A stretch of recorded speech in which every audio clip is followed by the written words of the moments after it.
So let us now talk about a few more concepts related to NumPy arrays. Okay. So first of all, we need to import the NumPy package, right?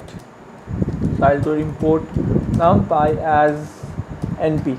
Okay. So yesterday while I was dealing with this topic, when I introduced you to NumPy, I forgot to mention this as np. What is the significance of that? Let me explain it to you now. Let's say I have an array. I'll create an array. Okay. Let's say 0 to 5, and let me show you the array. Okay, I'm getting the array 0 to 4. Okay, so if I don't write this np, okay, then what I need to do, instead of this np, I'll write numpy dot. Okay, so instead of writing this long word, we can just substitute a short word in place of this long word. Okay, and hence we use this np and whatever we want to use. We can give any name here. Okay, apple, mango, whatever you wish to give, you can give. Fine. So this was just a small concept which I missed the previous day. Okay, so first let us understand the concept of indexing and slicing. Okay, so let us say you have an array. Okay, the indexing is 0, 1, 2, 3 and 4. Okay, in this manner we have the indexing. So what happens if I do in this manner? If I do something like this, okay, let me show you here. Let me take an array. I'll do np dot a range 5. Okay, then let me show you the array. This is my array. If I give a colon in between, you can see I've got all the elements, right? So basic there is a basic concept of slicing. Okay, and once you learn it, you can apply it at various places. Okay, so let us understand. So if you give just simple colons, it will select everything. Okay, as you saw, if I did this, I got all the elements printed. Then the second case comes, if I give something here, let's say a colon and then a blank, then nothing. Okay, so in this case what will happen, suppose this is my indexing and let's say this is my a, 2 is my a. Okay, this is my a, and if I do AR out of 2 then colon, this simply means that it will select everything till the end, starting from this. Like it will go in this manner, like in this manner. Fine, it will select everything starting from that index. Fine, select load. Let me show it to you here. If I do AR of 2 colon, okay, so you can see I'm getting 2, 3 and 4, 0, 1 and 2, starting from 2 everything till the end. Fine. So now the third case comes, something at the end. Okay, so in this case what will happen, let me change the color so that it is legible. Now in this case, let me assume that this is your b. Okay, this is your b. Okay, so just forget this now, you don't need it. So now what will happen, this simply means select everything starting from the beginning in this manner, and one less than this b. Okay, so it will not go till b, it will go one less than b. Okay, so it will select everything from the start and go till b minus 1. Fine, and it will go from a till the end. Okay, end, and it is the start.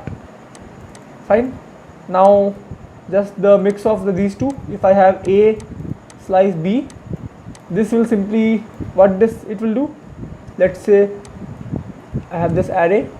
Okay, and a is somewhere here and we have b somewhere here. Okay, so it will, what it will do, simply it will start from here, it will go till here. Okay, it will select everything till here. Fine, this was just a basic concept of slicing which we will apply at several places. Okay, just keep in mind. Fine, if I have this array, I'll do 0, 1, 2 slice 4. Okay, so I'm getting 2 and 3. Why am I getting 2 and 3? Because this is my array. 0, 1, 2, 2 is at this position, 3, 4, 4 is at this position, and since it is ignored, the last index is ignored, we ignored this and it went till 1 less than the index we specified. Fine, so this was the slicing operator. Now the indexing also works in the similar manner, like it was a kind of indexing also. Let us assume that this is our array. I can do arr of 2, I'll get 2. So in this manner indexing works. So let us say slicing in a 2-dimensional array, that is a matrix. I'll do arr1 is equal to np dot arange, and I'll, let's say, have elements from 10 to 30, that is 20 elements, and I'll reshape it into a 20 elements of 4 comma 5. So let me show you my array once. This is my matrix. Fine. Now let's say I have to select this sub array, okay, 16, 17, 21, 22. So what I can do, I'll write add1, and for 2-dimensional arrays we can give slice using comma, okay, like before the comma we'll give the rows, after the comma we will give the columns. Okay, let me show you what I mean. Let's say I want 16, 17, 21, 22. So 16 is in the 0 first row, that means I have to select first row, then from the first 0, 1, 2, 3. So we have to go till 3. This is for the rows. Okay, so let me show you what output I am getting if I do like this. I am getting 15, 16, 17, 18, that is the first row, 0 and 1, okay, 1 and 2. So I am getting these two. If I need the columns, I will do a comma. What columns I need? 0, 1 and 2. I need 1 and 2, right? So I'll start from 1 and I'll go till 1, 2 and 3. So same concept that we just learned about slicing. Fine. You can see I've got this subarray 16, 17, 21, 22. In this manner you can slice any vector or matrix. Fine. So this was just the basic concept of slicing. And again, something easier than slicing. If you need to, let's say, access this element, how will you access it? It is in the 0, 1 second row and first 0, 1, 2 second column. So I'll simply do 2, 2. I'll get this 22. Fine. And I can do this in this manner also, giving two separate square brackets. Again I'll get the same result, but in case of slicing this won't work. Okay, so if you need to slice, you have to specify it within the same square brackets. Okay, so now coming to some small operations on arrays. Okay, so I had this array. Let me just call this array here, like this is my vector and this is my matrix. Okay, so if I do add plus add, it will simply return the sum of the arrays, like it will add 0 plus 0, 1 plus 1, 2 plus 2 and so on. Same for subtraction, add minus add, multiplication also applies the same. Okay, so this is just the basic operations. You can try it out. So just go through, like if you divide, like let me show you here. If I do add divided by add, okay, just check it out for yourself what will happen. The answer would be that you won't get any error, like we got the 0 division error. Instead you will get a warning, and the places at which it is dividing by 0, you will get NaN. Okay, no result found. Okay, so just check it out for yourself. Now coming to a bit important concept. So this is my array. Now I can do add greater than, let's say, 2. Okay, so you can see I have got a boolean array stating the places at which 2 is less, my array element is less than 2, and the places at which it is greater than 2. Okay, I can do it greater than is equal to 2, so that I have more truths. Okay, so this is a boolean array. Okay, so what I can do, let's say I can store this in a variable, let's say bool add. Okay, and if I need to access all the elements which are, let's say, greater than is equal to 2, I can simply my initial array and then I'll pass this boolean array into it. Okay, so in this case you will get all the elements which are greater than 2 or equal to 2. So what it does, simply like understand it here. So what is happening is basically you have your array. Okay, when you give the conditional statement, it returns true or false, it returns a boolean array. Okay, boolean array, and if you pass your boolean array, pass a boolean array here. Okay, now in this case it will simply return the places at which this boolean array is true. Okay, So since here my boolean array was, so let me show you the boolean array once. Okay, this is my boolean array. So this is my boolean array. It is true at index 2 3 4, right? So if I pass this boolean array into my array, it will do the same thing. It will just pass me the indexes at which this boolean array is true. Okay, so I got 2 3 and 4. Fine. So in this manner the conditional statement works. I think it is clear.